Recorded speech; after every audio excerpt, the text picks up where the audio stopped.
The movie opens up with a scene in the woods at night. Police officers with dogs are chasing a criminal who's armed with a revolver, but the criminal manages to escape into the woods to hide. Then, the story takes us to November 19, 2018, when a family, Paul Michelson, Wendy, and their 10-year-old daughter, Taylor, is going on a camping trip. Paul is a Gulf War veteran, and Taylor is full of curiosity, asking her dad lots of questions. They're all thrilled about their upcoming outdoor adventure.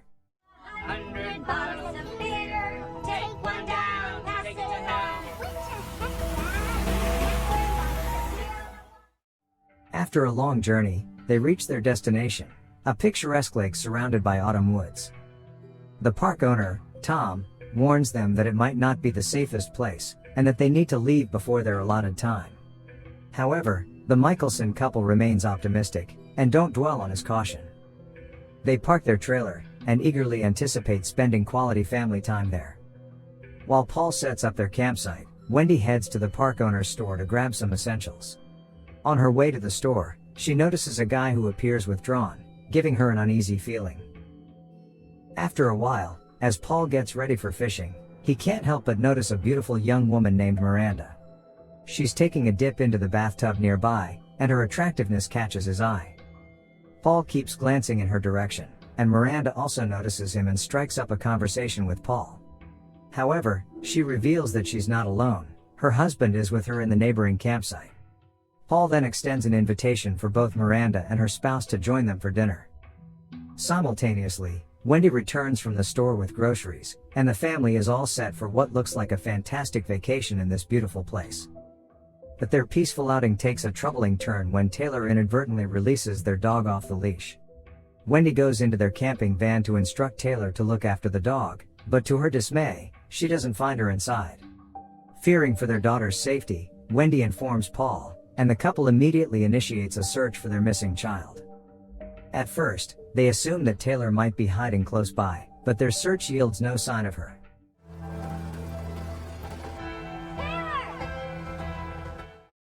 As a result, they decide to contact the police. The police arrive at the scene, and they commence a thorough search of the nearby forest. Sheriff Baker questions his deputy about an escaped convict, but there are no updates regarding that matter. Following that, Wendy raises the concern that Taylor's disappearance might be linked to the escaped convict, but the sheriff tries to reassure them that they have everything under control, and urges them to stay composed. During their conversation with the sheriff, Paul recalls that he was distracted by a tourist, Miranda, and believes that Taylor went missing during that time. However, the sheriff learns that no one, including the park owner, Tom, witnessed anything suspicious. Baker doesn't want the parents to personally involve themselves in the search for Taylor, especially since the escaped criminal is believed to be armed. Before departing, Sheriff Baker leaves his contact information with the couple, assuring them that they are doing their best. Despite this, the couple is left feeling anxious and sleepless, waiting for any news about their missing daughter. In the middle of the distressing moment, Wendy implores her husband to do something, believing that Taylor is in danger. Convinced by her plea, Paul agrees, and they decide to conduct their search independently, hiding from the ongoing police efforts. While the police are busy with their extensive search efforts, the couple decides to venture into the forest. While venturing far from the campsite, they come across a campfire, and to their surprise, they find a man who appears to be injured and asleep. The couple suspects that he might be the escaped convict the police are looking for. Paul tells Wendy to inform the police immediately, but the wife ignores him, and cautiously attempts to disarm the man. But then,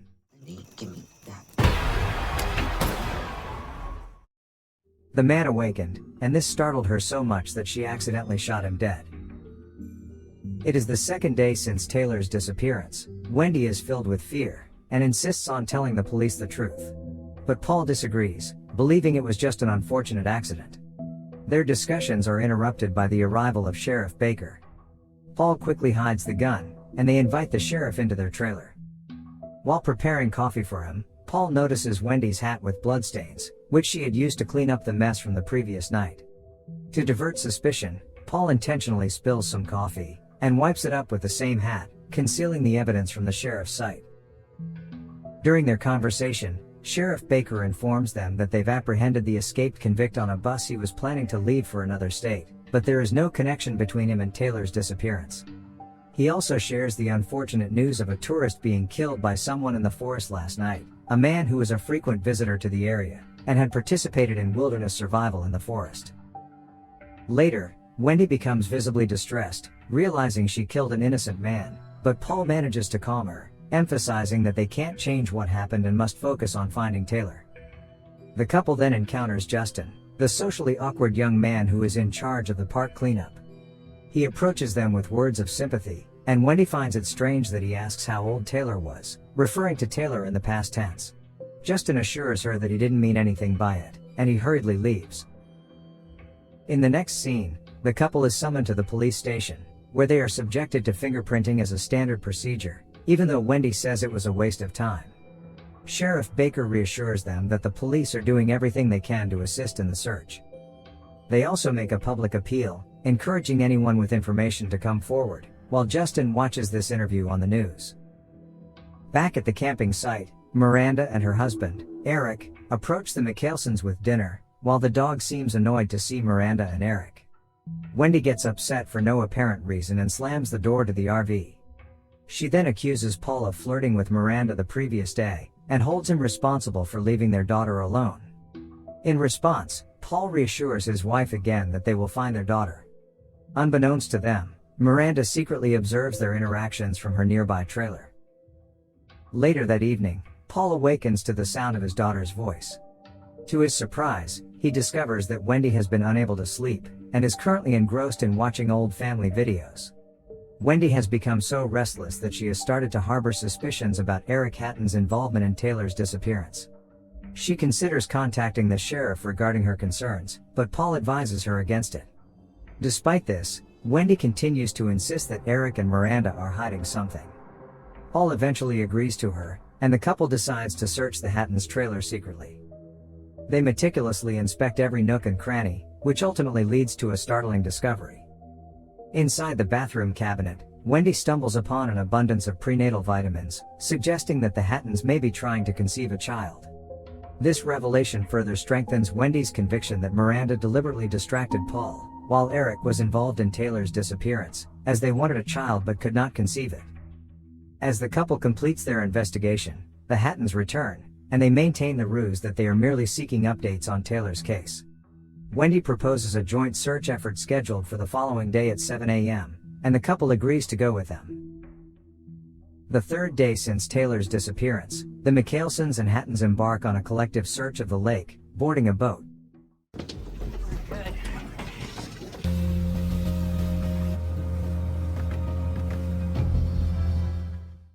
During their search, Wendy spots something floating in the distance, capturing her attention. But Eric dismisses it as a mere garbage bag, suggesting there's no need to approach it more closely. Despite this, the McKelsons remain insistent on checking the object, so Eric takes them there. Upon closer examination, it turns out to be exactly as Eric described, a common piece of discarded garbage. Paul then takes action and discreetly disconnects the motorboat's wire. Here Wendy openly accuses the Hattons of being involved in Taylor's disappearance, and this sparks a highly charged confrontation. When the Hatton couple doesn't want to admit it, Wendy's tension escalates, and she retrieves a gun from her backpack, pointing it at them. Eric is fueled by anger when Wendy refers to Miranda as Paul's little girlfriend, so he strikes Wendy with a wooden block, causing the boat to capsize.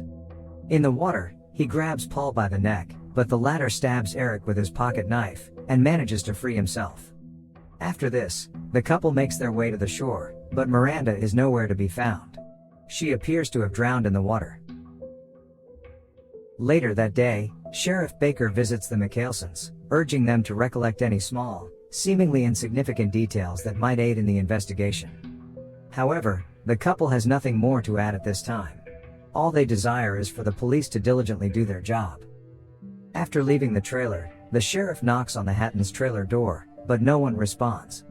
His curiosity is piqued when he discovers that their trunk has been broken into, and that there are some tools in the trunk. Naturally, Baker enters the trailer for a closer inspection. During his search, he becomes fixated on red beads in the cabinet, along with prenatal vitamins and pregnancy tests. Just then, his colleague interrupts him with unsettling news: a body has been discovered. The McKelsons also rush to the scene, but it's not Taylor, it's Eric. Later on, Sheriff Baker shows them the red beads, which Wendy identifies as Taylor's favorite. The fact that these beads were found in the Hattons' trailer raises serious suspicions. The police now have strong reasons to believe that this was a premeditated crime, and Miranda might hold crucial information. In the evening, Paul is confident that the police will find Taylor, but there's another problem. Sooner or later the police would find out what they did to the tourists, Eric and Miranda, so their arrest is only a matter of time. To distract herself from troubling thoughts, Wendy steps outside for some fresh air, and decides to visit Tom's store, but no one is there. She hears strange noises coming from the utility room, and sees a no entry sign at the door. Hello? Tom suddenly appears, informing her that the store is closed. After Wendy pretends to buy a chocolate bar, and rent a couple of movie discs, Tom sympathizes with their situation and provides her with the items.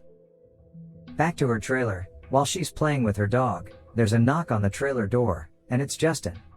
He apologizes to Wendy for not being much of a talker, and offers his sympathy. Despite this, Wendy finds his behavior odd, and decides to follow him after he leaves. She sneaks through the window, and he appears to be involved with some illicit substances. In the meantime, Paul goes outside to smoke, and lies down on the pier. But suddenly, his attention is drawn to bubbling beneath the pier, and when he turns on his flashlight, he sees Taylor in the water. In a panic, Paul begs the daughter to wake up, only to discover that it was all a nightmare.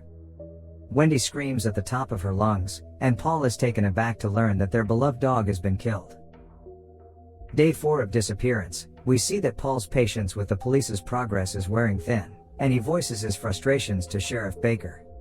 The sheriff reassures them that he and his team are tirelessly working around the clock, while Paul mentions that Justin was doing drugs. The sheriff then suggests that Paul and Wendy check into a hotel, but Paul asserts that they won't leave until they're reunited with their daughter. Unbeknownst to the couple, forensic scientists have found a hair on Eric Hatton's ring, but the DNA analysis results are not yet available. Afterwards, Sheriff Baker engages in a conversation with Justin, who appears noticeably anxious. He vehemently denies any involvement in their dog's demise, claiming that he knows nothing about it. But the sheriff is well informed about Justin's troubled background. He was actually abandoned by his parents, and is now struggling with substance abuse. Even as Justin tears up and insists he's innocent, the sheriff suspects he might be covering up for someone. Shortly after Justin departs, the sheriff receives a phone call which makes him worried. He rushes to the hospital, and learns that Wendy has ingested an excessive amount of sedatives. Thankfully, the nurse assures him that her life is not in danger. During the night, Justin appears to want to stop doing drugs. Wendy, on the other hand, is unable to sleep again, so she grabs the movie discs and heads to Tom's store to return them. There, she notices no one, and seems determined to discover what's concealed in the utility room. Wendy successfully opens the locked door with the key she found in the store and enters the room. She then discovers that it's not just a utility room, it's a furnished living area, implying that Tom resides there. In one part of the room, she finds numerous videotapes, and a television. Upon watching one of the tapes, she sees Tom with an unidentified young girl, revealing him to be some sort of molester. But then, Tom surprises Wendy from behind, and knocks her unconscious, before tying her hands and legs. While Tom is hiding all of the tapes in a bag, Wendy wakes up, and tries to reach a nearby screwdriver, and then struggles to free herself from her restraints. When Tom returns to the room, she launches a surprise attack, sparking a fierce struggle between them. In the end, Wendy manages to gain the upper hand, by slamming him with a hammer and escapes. Without wasting any time, she reports the incident to the police. On the 5th day of Taylor's disappearance, Sheriff Baker informs the media that Tom has succumbed to his injuries in his utility room, and the authorities discovered a disturbing collection of explicit videos inside, including child pornography. Wendy faces no charges for her actions, as she was only acting in self-defense. Sheriff Baker now believes that Tom was not only involved in Taylor's disappearance, but also in the Hattons case. Later on, Sheriff Baker informs the McHalesons about his intention to call off the lake search, as he doesn't believe Taylor was there. The FBI also gets involved in the case, and Paul and Wendy are left with no option but to wait and watch. The colleague also informs Baker that nothing has been found in Justin's trailer. Afterwards, Paul decides to gather all of Taylor's belongings into a box, signifying that it is time to accept that she might not return. Wendy is too shocked to react, and her husband explains that he can't bear the pain of looking at their daughter's things any longer. One night, a desperate Justin ventures into the trash to retrieve the substances he threw away before. But alongside them, he finds Taylor's belongings, and brings them into his trailer. He then tries to call the sheriff, but the call doesn't connect. In the morning, day 6 of disappearance, Sheriff Baker receives a family photo of the McHalesons.